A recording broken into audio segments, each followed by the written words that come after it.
What is your reaction to the deal he now received? I'm happy for him. Happy they're able to get their season underway with the full complement of players. He deserved that deal. I think he went about the right way, kept his mouth quiet, went to Cabo. Even if I would have decided to do something different, I believe that at the end result, he stayed there. You're not going to have sound bites of him. He wasn't out places eating. He wasn't out places hanging out. And I believe that Jerry and the Cowboys organization, they respected that because he wasn't throwing that back in their face. But given the 3 seasons that he's played, the way he's run the ball, the way this organization is dependent upon his ability to be able to run it between the tackles for 20 to 25 carries, his overall durability, him as a blocker, pass protection pickup, hands out of the backfield. He's a complete running back. He has lived up to every expectations. When you have those kids on the draft board, you see them, okay, this is what they did in college. What's their potential if I get them to the league? And people forget, when they drafted him, running backs were on their way out in the NFL. Is a superstar worth it? Is a high draft pick worth it? Dallas said yes. If you happen to get one that's special, he is worth it. That's what the Rams had done the previous seasons in getting Todd Gurley, and it continues the precedent of that's why the Jets went out and got L. Bell. That's why the Giants have Barkley. That's why the Carolina, they have McCaffrey there. Like, there's still a contingent in the NFL that believes, man, if you got a stud and he runs the ball, it's okay for him to be a high draft pick and for you to be able to pay him a lot of money. Also, I believe that there's an obligation positional-wise that the guy who is the best and has the most leverage, he needs to leverage that not only for himself, but for the other running backs that come after him. They've done that for years in the league, and it's a matter of point. Michael Thomas did the same thing in New Orleans. Is he the best receiver in the league? Don't matter. It's my turn right now, and I'm getting ready to make this thing tick to $20 million. That's what he did. Next guy is going to get 21. Zeke's able to do the same thing, getting $15 million a year. And Zeke got everything he wanted. And he's, according to Todd Archer just moments ago, he's going to be at practice today. So he's going to be able to play week 1. Cris had said this thing, you got to be at the Wednesday practice. You said that a week ago. He's going to be at the Wednesday practice. That's when the game plan goes in for Deadlines Sunday. create deals. The Cowboys clearly had an artificial deadline in their head, which was, man, we're going to have the game plan installed. We're going to have our first full day of practice like a regular NFL week this Wednesday. Need Zeke here. And Zeke gets more money per year than Todd Gurley, $15 million per year. Way more money guaranteed, if Rappaport's correct, at around $45 million guaranteed, when Gurley's guaranteed at signing was $22 million. Now, people will look at the $90 million. Those last couple years on the deal are essentially going to be team options. So that's not relevant to this so much, but he got everything he wanted. He reset the running back marketplace, and Chris's point on what this means for the other backs, yeah, man, Saquon, Christian McCaffrey, Alvin Kamara, they needed a deal like this. So it wasn't just, oh, the one guy who got paid before his rookie deal was Todd Gurley, and then a year into the contract, he's got an arthritic knee. That would have been a cautionary tale. Yeah. And by the way, those guys are pretty damn invested, too, in Zeke actually being really good again. Of course. Because you don't want it to be Gurley got paid, and then his knee flares up. Zeke gets paid. He's not the same guy. Not that I would anticipate that happening. But I understand where the NFL is on running backs. I understand the belief that a guy like Melvin Gordon, even a first-round pick, averages around 1,000 yards per season, that a guy like that can be thought of as replaceable. But the very best in the league, the top 4 or 5 guys, to me, are still highly valuable, and you're seeing them being compensated as such. So what impact, then, did all of this, if any, have on the Dallas Cowboys? The holdout, the wanting to get paid, wanting to be the highest-paid player 2 years before your deal was up. What impact did it have on the Cowboys? It's going to cost them a couple young players. It's going to cost them guys they want to keep on this team, guys that if you're trying to compete for Super Bowl, you need talented players.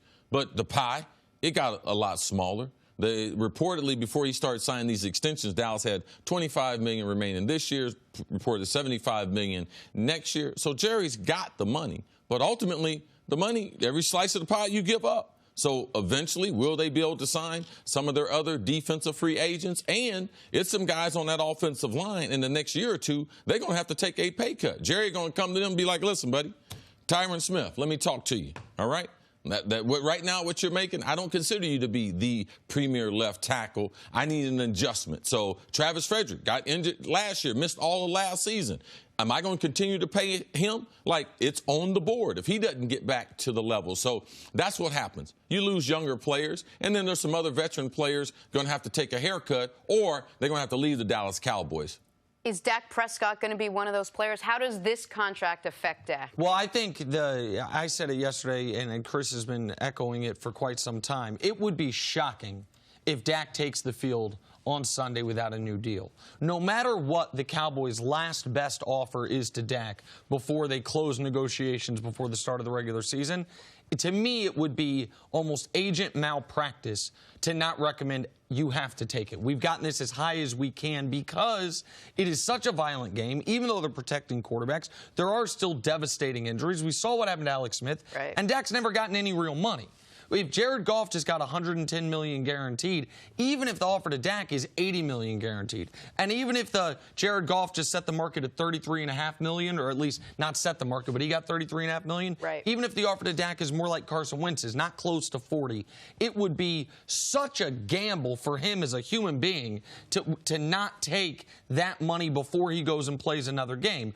I think this probably doesn't actually impact Dak's money that much because let's say they had carved out for Zeke $12.5 million, and now it's $15 million. I don't think that 2.5 is going to come out of Dak's slice of the pie. Yeah. I think that 2.5 is maybe going to come out of what they have for Byron Jones this offseason, what they have for, you were mentioning, a veteran offensive lineman if they ask him to take a pay cut. Dak's going to get paid, and it would be shocking to me if he does not get paid before the start of the season because of the risk he would be assuming by not signing the contract before the start of the season. All right, that's what it means for Dak financially, but what about on the field? How does signing and getting Ezekiel Elliott back in there, what does that do for Dak come Sunday? Well, it gives their offense. People aren't talking about it, but they got a new offensive coordinator who's never called a play in Kellen Moore. All right, I know Jerry Jones has liked him for a long time, even when he was on the roster briefly there in Dallas. So now he's got an opportunity. They got a new quarterback coach in John Kitna. It gives John Kitna an opportunity to be able to coach Dak with the full complement of Amari Cooper, even though he might be a little injured, a little gimpy, but Ezekiel Elliott. So now putting in a game plan, my quarterback has a chance to be successful. And I believe Dallas is going to surprise the Giants by how many times they throw the ball, how many times they go down the field initially early in the game, especially with play action. Everyone, the Giants are reading it. They know Ezekiel Elliott is coming back today. You know what I would do? Heavy play action. I fake Zeke into the line of scrimmage, give me some easy chunks on the outside. So if I'm Dak, regardless of what the offer is, I know Amari is straight for the future. They can put the franchise tag on him, and Amari has pretty much said so. Now they got Zeke. If I'm Dak, I'm going right in there because Jerry said this a couple weeks ago. There have been competent offers to all parties. So I knew Zeke had an offer of $14 million in front of him. He just didn't like how the money was stacked. So he got it to 15, got the money stacked a little bit different, and there's a contract in front of Dak today. He can sign it if he wants to. I believe he's more likely to sign it now that I got number 21 because Dak's a smart guy. He's a good leader, and he realized I don't want to play any more football in my career without number 21 in the backfield. And what it means for Dak, what it means for the team is they are now, to me, a fringe, bottom of the fringe, but a fringe Super Bowl contender. Without Zeke, to me, they were a fringe playoff contender. That's why they couldn't suffer this holdout lasting weeks into the season. That's why, to me, the Giants game became a losable game without Ezekiel Elliott. I know it's the NFL, any game's a losable game, but at this point, I'd be shocked with Zeke in the fold, even if he only touches the ball 15 times, because the defense has to account for him every time he's on the field. Dak has easier throwing lanes every time he's on the field. Amari and Randall Cobb and Jason Witten's job is easier, or at least a little bit, every time he's on the field. And as more news trickles in, it's now being reported that the guaranteed money is $50 million. That much more so than Lev got 13 a year, Gurley got 14, Zeke gets 15. The guaranteed money is totally market resetting for the position and the most important figure in any contract. That number's a little distorted because he got $13 million he's making the next 2 years. So that money's already guaranteed. So if I add that to the guarantees that they have, so you have to kind of... So $37 million, according to the reports, of new guaranteed money, which still is trumps anything that has happened. But you're right. He already had this year's salary and next year's salary locked in. Thanks for watching. Subscribe here to get the latest from the show. Also, be sure to check out more of the best clips from First Things First, or go watch a few segments from our other shows on FS1.